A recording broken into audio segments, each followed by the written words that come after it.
নমস্কার বন্ধুরা, পায়েলবাবু লাইফস্টাইল ব্লগে আপনাদের সকলকে জানাই সুস্বাগতম। আশা করছি আপনারা সকলে ভালো আছেন। কিন্তু কি আর বলবো, এই যা গরমকাল পড়েছে, এখানে কি আর ভালো থাকার কোনো উপায় আছে?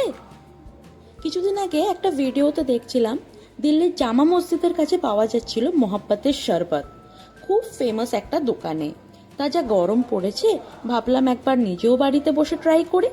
তার জন্য তাড়াতাড়ি করে আনিয়ে নিলাম একটা তরমুজ, তার সাথে আনিয়ে নিয়েছিলাম রুয়াবজা, আর আনিয়ে নিয়েছিলাম 1 লিটারের এই দুধের প্যাকেটটা।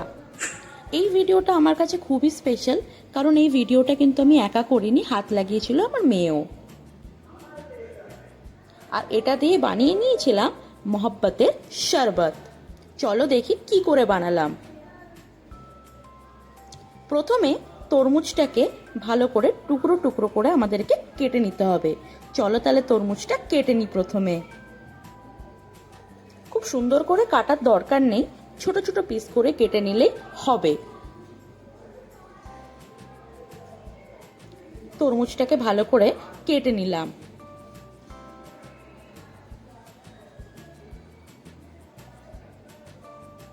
তরমুজ কাটা কমপ্লিট।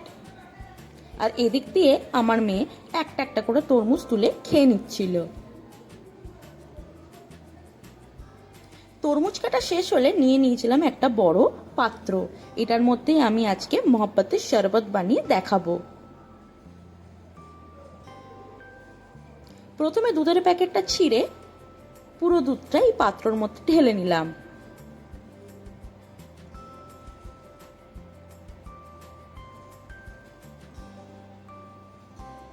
দুধ ঢালা হয়ে গেছে। দুধটা কিন্তু খুবই সুন্দর ছিল, আর এই দুধটা ফোটানোর কোনো দরকার নেই, নর্মাল প্যাকেট থেকেও তোমরা খেতে পারবে। এবার মিশিয়ে নেব রুয়াবজা। রুয়াবজা মেশানোর পরে কালারটা কিন্তু খুব সুন্দর হয়ে গিয়েছিল। তবে আমি বেশি রুয়াবজা দিইনি, যেহেতু আমার মেয়েও খাবে। মিশিয়ে নিলাম অল্প একটু চিনি। চিনিটা এখানে অপশনাল, যেহেতু রুয়াবজা কম দিয়েছি তার জন্য একটু চিনি মিশিয়ে নিলাম।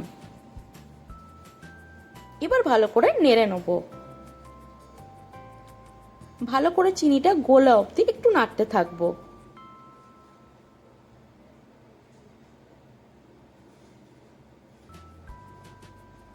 একটু টেস্ট করে দেখে নেব, একদম পারফেক্ট আছে।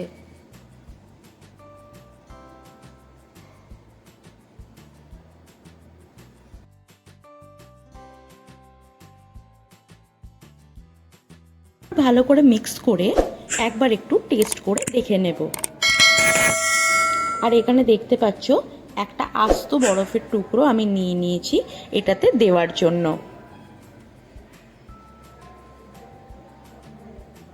এখানে আমার মেয়েকে বললাম বরফটা দিয়ে দিতে। বরফটা দেওয়ার পরেও ভালো করে একটু মিক্স করে নেব। গরমকালে খাওয়ার জন্য কিন্তু একদম পারফেক্ট জিনিস এটা।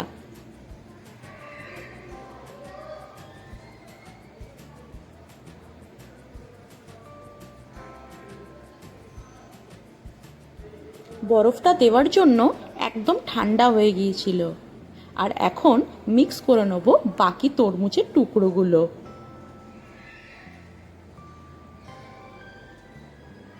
ব্যাস, এবার জাস্ট একটু মিক্স করে নেওয়ার পালা, আর একবার একটু টেস্ট করে নেওয়ার পালা। ব্যাস, চটজলদি তৈরি হয়ে গেল আমাদের মোহাব্বতের শরবত। সত্যি বলতে এই গরমকালে খাওয়ার জন্য এটা কিন্তু একদম পারফেক্ট জিনিস। আর তৈরি করতেও জাস্ট 5 মিনিট লাগে। আর ব্যাস, তৈরি হয়ে গেল আমাদের মোহাব্বতের শরবত। বাড়িতে এই গরমকালে তোমরাও বানাও, আর খেয়ে আমাকে অবশ্যই জানিও কেমন লাগলো তোমাদের মোহাব্বতের শরবত।